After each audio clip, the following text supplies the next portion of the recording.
Welcome to the Get Outside Earth Day event. I would like to acknowledge that Regina is on the traditional lands referred to as Treaty 4 territory, the original lands of the Nahiawak or Cree, the Anishinaapiaq or Salto, Dakota, Nakota, Lakota, and the homeland of the Métis Nation. I'm really looking forward to these presentations. I think it provides us with a really important opportunity to consider our own connection with the land and the different aspects of it. So we've had some great presentations. We're coming up with our next presentation, which will be awesome. The virtual event will take place from 10 a.m. to 1:30 p.m. We have a new presentation every 30 minutes.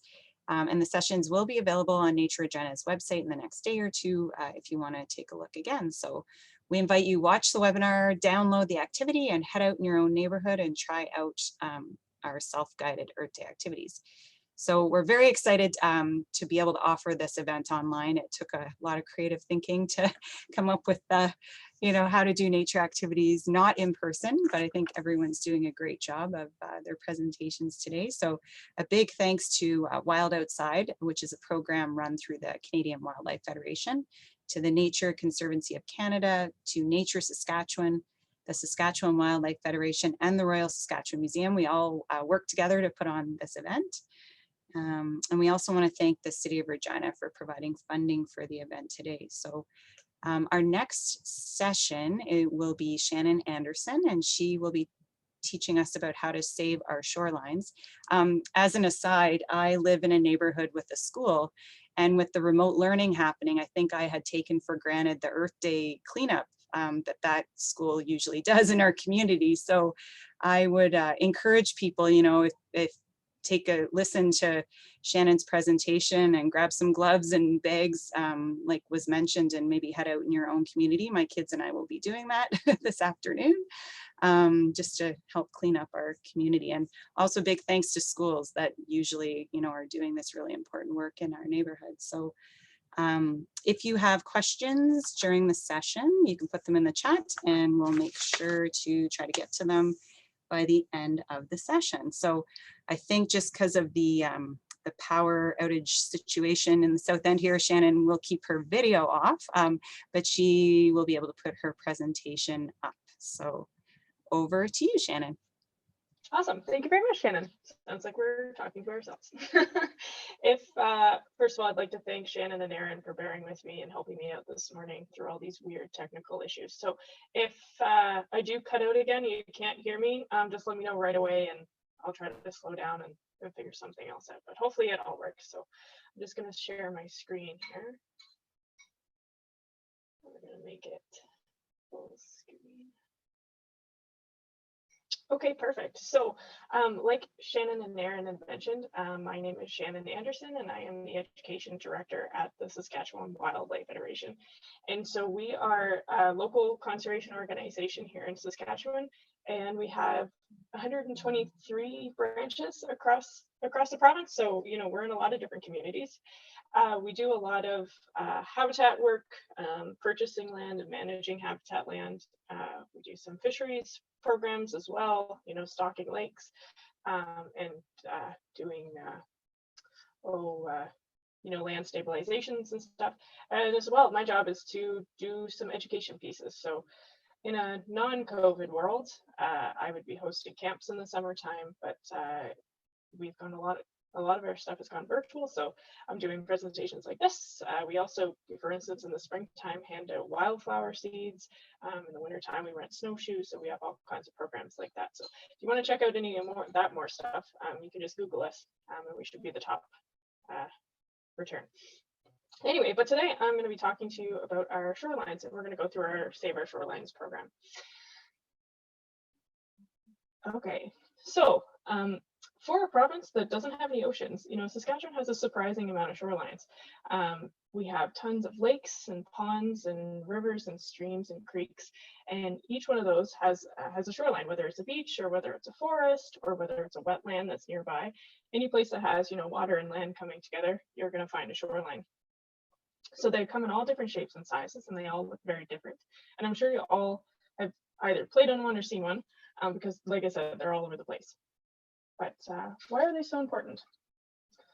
So you're probably wondering why I have a picture of green beans in a strainer there, but kind of like Jory mentioned in her presentation of wetlands being filters, shorelines are also filters too. So they act as kind of like a strainer to strain out any, any chemicals or extra nutrients that might be coming from agriculture or industry or even just naturally. And they strain out those nutrients so that it doesn't end up in the water and that the water is a little bit cleaner. All along those shorelines, you also find lots of vegetation and plants and trees, and those guys, they also play a part because they soak up those extra nutrients and they use them to grow and stabilize the shore themselves. So you can see in that picture there, that tree with really deep roots, really thick, deep roots, that tree's literally holding the land together, right? And without them, then we'd have some issues because the land would probably fall apart. And we'll talk a little bit later about nutrients, but you're probably thinking, nutrients are a good thing. Fish need nutrients, plants need nutrients, birds need nutrients, but it becomes a bit of an issue if too many end up in the water. So we'll take a look at what happens when that happens. So there's a lot of different reasons why a shoreline would fall apart. Excessive rain can cause flooding, can cause some of these mudslides. Wind erosion can also be an issue. If you take away those trees and those plants that are holding the land together, the land will be unstable as well and it can fall apart. And this is really a problem because remember all those nutrients and those chemicals that it was filtering to purify the water. Well, when it falls apart and falls back into the water, then all those nutrients are released again. And so that can really cause some problems. So we want to keep our shorelines healthy and clean because what happens if we end up with too many nutrients is on this next slide. So I don't know if any of you have ever been to Buffalo Lake in the summertime, but later on in the summer, it can look pretty green. And the reason it turns green is because they have these little tiny plants called algae, and they're completely natural. They grow at their own rate. But what happens is if there's too many nutrients, whether it's from agricultural runoff or, just too much being released from the soil, if there's a lot of erosion, these plants just kind of explode because they love these nutrients, right? So they grow and they grow and they grow. And there's so many of them that they grow into this really gross sludge. And that's exactly what it looked like. You see on that hand, it's pretty gross. It's not water you would want to swim in. It's not water you want to drink, that's for sure. And those little tiny plants, they can also release toxins, which is not good, again, for people drinking the water or the fish living in the water. But also, we have the ability to say, hey, I'm not going to go swimming in there because that looks disgusting. That's gross. It's green. But unfortunately, the fish that live there have no option, right? That's where they live. So, algae blooms like this one can be a real issue because those fish that are filtering that water so they can pull out the oxygen will also filter that sludge and it can get stuck in their gills. And that's really not good. It can really make them sick and it can kill them as well. So that's not good. So our shorelines are really important to keep intact. We want to reduce the amount of algae blooms that we see. But we might not be able to influence whether or not there's a flood, right? We don't decide whether there's a flood or whether trees get removed maybe from the side of a creek or if the wind blows them over. But there are some things we can do to make sure that our shorelines are as healthy as they can be. So one of those things is the trash littering. And I had a few other photos, but they didn't load. So just got this one here. So in a completely perfect world, we live in a place where there's no litter on the ground anywhere. And that would be beautiful. But unfortunately, we don't live in a perfect world and people leave trash behind all the time. And it can, if there's enough of it, it can choke up vegetation, that's holding the land together. It can get in the water, fish can eat it. It can be dangerous if there's, if there's chemicals in it or if there's like something like a battery or something, battery acid is not good if it gets in the soil or water. And so we want to try to reduce this. We don't want to litter in the first place, but what do we do with the stuff that's out there? So this is something we can do. Okay. So, and I'm sure you've seen some of these sad photos online, but the litter that ends up on our shorelines has a huge impact on the wildlife that lives there. You know, I had a photo and it was of a squirrel eating a piece of paper, but you know, animals will eat it. They will get caught in it. They, you know, for instance, that poor picture of the fish there, they could ingest small pieces of it, and then if they eat a fish that had eaten plastic, it all builds up and it's really not good, and it could potentially kill them. Also, if you end up with an algae bloom, you know, those plants at the bottom of the lake that they're eating might die off because they can't get any sun anymore. So if we can avoid that, that's what we should do, right? These animals live in this place. We're living in their habitat. We're living in their homes, and we should try to live with them the best we can. So it's not all doom and gloom, though. There's a ton of things that we can do to help. So, you know, we've talked about it quite a bit today. You can go and do a cleanup yourself, whether it's on a shoreline or in your park, or just on the sidewalk home from school. It's easy to do. Just take a bag with you. Excuse me. Just take a bag with you and pick up what you can find along the way. Another thing is just not litter in the first place. So if you're going out on a hike, or if you're going out fishing, you're going out on a trip, take an extra bag with you to make sure you pack out all the stuff that you have. We don't want to leave anything behind, and we don't want to contribute to the mess that's already there. And finally, if you see a friend that's littering, tell them it's not cool. You know, we all live on this planet Earth, and we have to protect it because that's the only one we have. And so littering is not a way to do that. So if it's somebody that you know, let them know. Just say, hey, look, that could be really dangerous. A duck could eat that, and it could really hurt it. It could get really sick. Or if it's somebody you don't know, tell an adult and see if they can talk to them. Because again, it's not good for us. It's not good for the animals, and it's definitely not good for the plants or the fish. So there are a couple of things that you do want to keep in mind if you are going to go out on a cleanup. And one of them is to make sure you take an adult with you. You know, you want to make sure, even if you are old enough and you are allowed to go by yourself, make sure they know where you're going and what time you're going to be back. Always have gloves with you, or use a pickup claw. So gloves are important because you don't know where that trash has been. You don't know where it came from, if it's got any dangerous chemicals on it.